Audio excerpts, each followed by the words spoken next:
दोस्तों नमस्कार। मैं मुकेश उदैरिया सीधे बोल में आप सभी का स्वागत करता हूं और आपसे अपेक्षा करता हूं कि आप चैनल को सब्सक्राइब और बिना लाग लपेटे सीधी बात लेकर आपके सामने हाजिर। दोस्तों, हमारे देश में शिक्षा बहुत जरूरी है और शिक्षा एक ऐसा धन है जिसे कोई नहीं पा सकता। अगर आप शिक्षक हैं तो निश्चित रूप से आपके पास काम की कमी नहीं होगी। देश में बढ़ते हुए स्कूल, लेकिन उसमें घट रहे हैं छात्र। इसको लेकर गोदी मीडिया पर कभी कोई डिबेट नहीं होता। दुर्भाग्य हमारे देश का कि शिक्षा भी व्यवसायीकरण में परिवर्तित होती जा रही है। शिक्षा मंत्रालय के अंतर्गत शिक्षा के लिए एकीकृत जिला सूचना प्रणाली की ताजा रिपोर्ट के अनुसार भारत में स्कूलों की संख्या बढ़ रही है और स्कूली छात्रों की संख्या घट रही है। स्कूली छात्रों की संख्या घटना न केवल चिंताजनक और विचारणीय है, बल्कि नए भारत, सशक्त भारत निर्माण की एक बड़ी बाधा है। अगर आप शिक्षक नहीं होंगे तो अच्छे भारत का निर्माण थम जाएगा। भारत में स्कूलों की संख्या में करीब 5000 की बढ़ोतरी। रिपोर्ट के अनुसार भारत में प्राथमिक, माध्यमिक, वरिष्ठ माध्यमिक और स्तरों सहित 14,89,115 स्कूल। यह स्कूल जहां 26,52,35,830 छात्रों की पढ़ाई की व्यवस्था है और पढ़ते हैं। इनमें से कुछ स्कूलों को उनकी प्रतिष्ठा, स्थापना वर्षों में महत्वपूर्ण स्कूल परिणामों, मार्केटिंग रणनीतियों आदि के कारण उच्च छात्र नामांकन प्राप्त होते हैं, लेकिन पर हर साल 2023 और 2024 के बीच स्कूली छात्रों के नामांकन में 37 लाख की कमी आई। यह स्थिति अनेक सवाल खड़े करती है। क्या स्कूली शिक्षा ज्यादातर बच्चों की पहुंच के बाहर है? क्या शिक्षा का आकर्षण पहले की तुलना में घटा है? भारत में शिक्षा प्रणाली लाखों छात्रों के जीवन और भविष्य के आकार देने में एक महत्वपूर्ण भूमिका निभाती है और अपने समृद्ध इतिहास और विविध संस्कृति के साथ भारत में एक जटिल और विशाल शैक्षिक परिदृश्य भी है।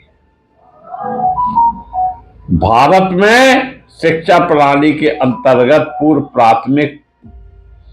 प्राथमिक, माध्यमिक और उच्च शिक्षा सहित विभिन्न चरण शामिल। महत्वपूर्ण प्रगति के बावजूद चुनौतियां अभी भी बनी हुई हैं।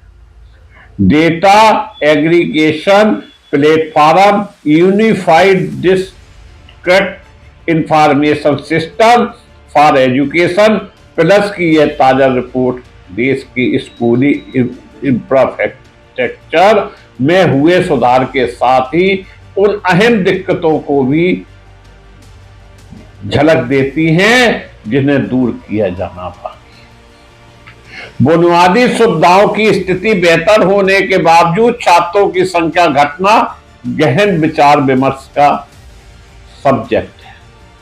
शिक्षा मानव जीवन के विकास का आधार स्तंभ है। शिक्षा के अभाव में मानव जीवन की कल्पना ही नहीं की जा सकती। यह मनुष्य को उत्कृष्ट और उच्चता के शिखर पर स्थापित करती है।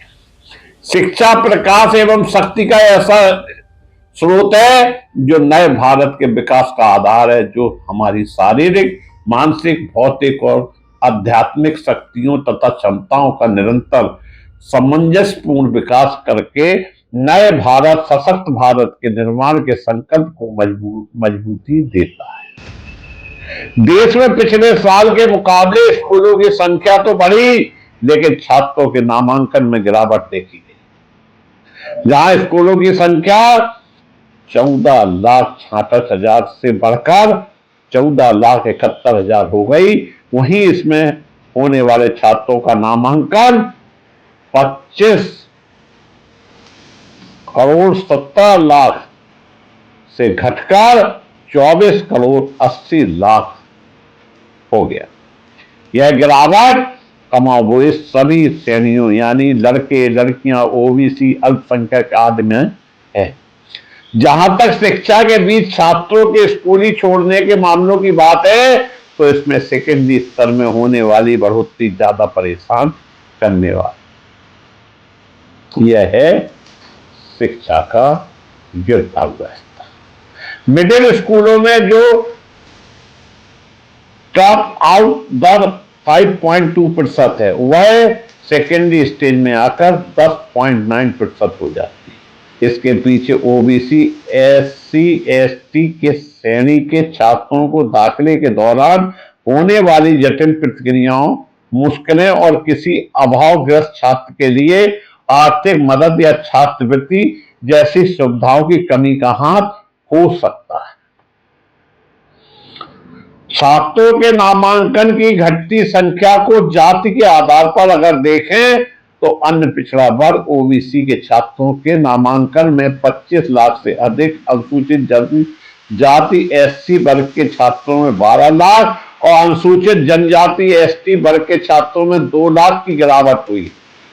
नामांकन से वंचित अल्पसंख्यक छात्रों की संख्या 3 लाख है, जबकि इनमें से 1/3 मुस्लिम। भारत में नई पीढ़ी को यथोचित शिक्षा नहीं मिल पा रही है। शिक्षा से वंचित रहने के जो कारण है, उसमें सबसे बड़ा कारण गरीबी। हमारे देश में कहा जा रहा है गरीबी हट गई।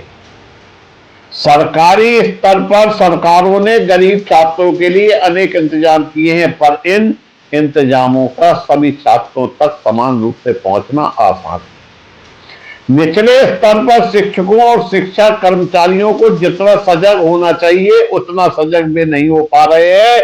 भारत जैसे देश में शिक्षा एक अभियान है। इसके लिए अगर नियोजित एवं उत्साहपूर्ण माहौल न बनाया जाए, तो गरीब व वंचित बच्चों तक शिक्षा को पहुंचाना चुनौतीपूर्ण।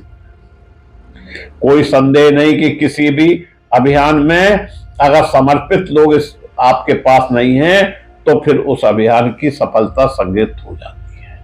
भारत में शिक्षा क्षेत्र में क्रांतिकारी बदलाव की जरूरत है, यदि हमें सर्वोत्तम परिणाम प्राप्त करना है। शिक्षा अच्छी चाहिए है, तो इसके लिए काम भी करना होगा, और सही शिक्षा में आगे बढ़ना है तो कई पहलुओं एवं मोर्चों पर काम करना आवश्यक है।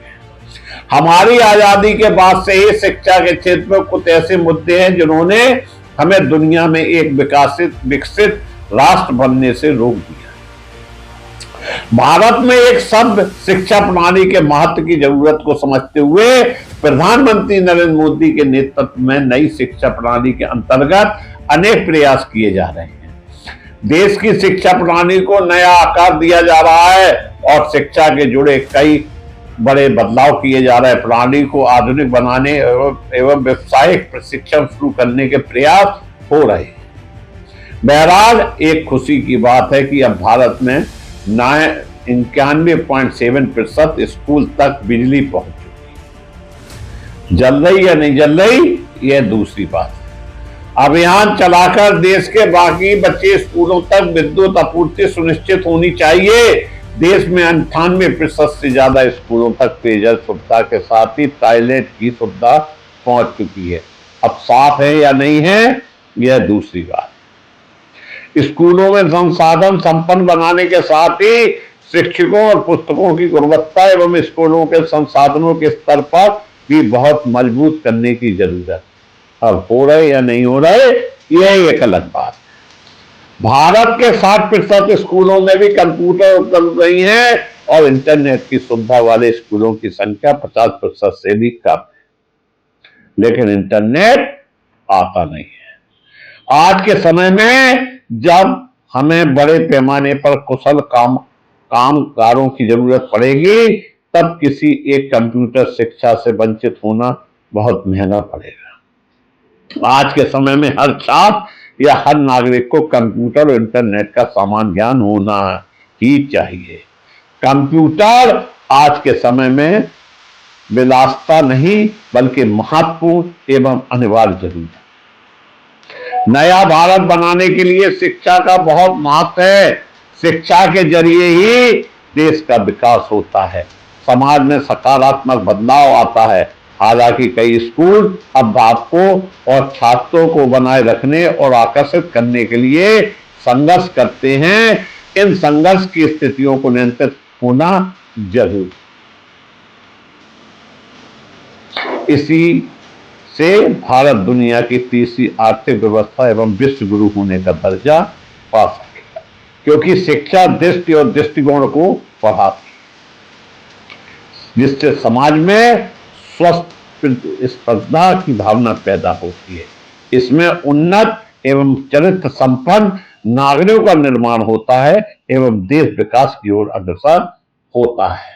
इसलिए शिक्षा का विकेंद्रीकरण ना हो और जो प्राइवेट स्कूल दिन प्रतिदिन कुकरमुत्ता की तरह खुलते जा रहे हैं, जिनमें ना स्टाफ है ना व्यवस्थाएं हैं, और खास तौर से जब से राजनेताओं का शिक्षा में दखल अंदाजी हो गई है, तभी से शिक्षा का स्तर गिरना प्रारंभ हो गया। इसलिए शिक्षा की ओर ध्यान देना अति आवश्यक है। मैं मुकेश उदैनिया पुनः अपनी बात समाप्त करके